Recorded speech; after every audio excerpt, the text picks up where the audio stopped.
What's up, fight fans? Welcome to Mr. Mustache MMA News. Today, I want to discuss an extremely exciting UFC debut, upcoming UFC 285. But before we get into it, don't forget to hit the like and subscribe button to continue getting more MMA content by yours truly. All right, guys, getting right into it. We got Bo Nickal making his UFC debut opposite Jamie Pickett at UFC 285 in the middleweight division. Bo Nickal has become quite the puzzle, quite the case. Only 3-0.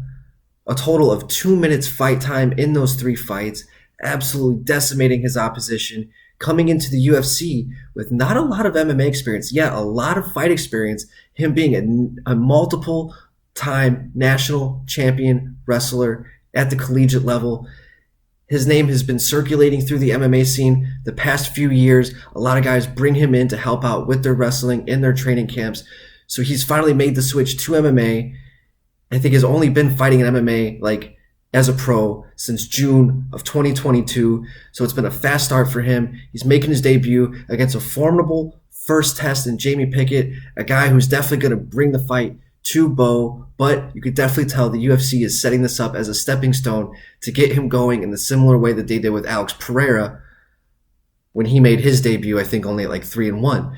So with Bo coming in at 3-0, if he can get through Jamie Pickett, it is going to be sky's the limit for Bo. They're going to be putting him against the top 15 guys, the ranked guys in the middleweight division. I honestly think, too, that the other matchup going on at UFC 285 between Derek Brunson and Dricus du Plessis, I think the winner of that fight will be fighting Bo Nickal if Bo Nickal can get through Jamie Pickett. I think that all depends on what happens in his fight.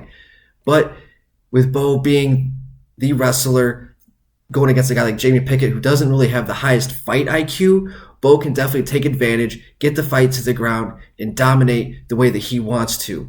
And I think that's kind of what the UFC is trying to set up. But Jamie Pickett, he's a big dude. He's a powerhouse. He's got a puncher's chance for sure. He definitely has a lot of experience on his side. Yeah, his record is a little salty with him being 13-8, but he's got over 20 MMA fights in his back pocket. He's got the experience. He's got the UFC, the bright lights on him. He's got that time in him.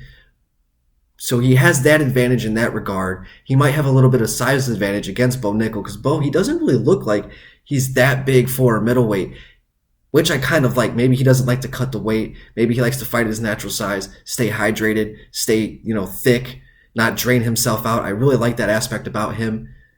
So this is a perfect first test for a guy like Bo Nickal only being 3-0 because if he can get through a guy like Jamie Pickett, he's going to be going against those ranked guys very fast, and he's going to have the exact same trajectory as Alex Pereira did when he came over to the UFC from the LFA.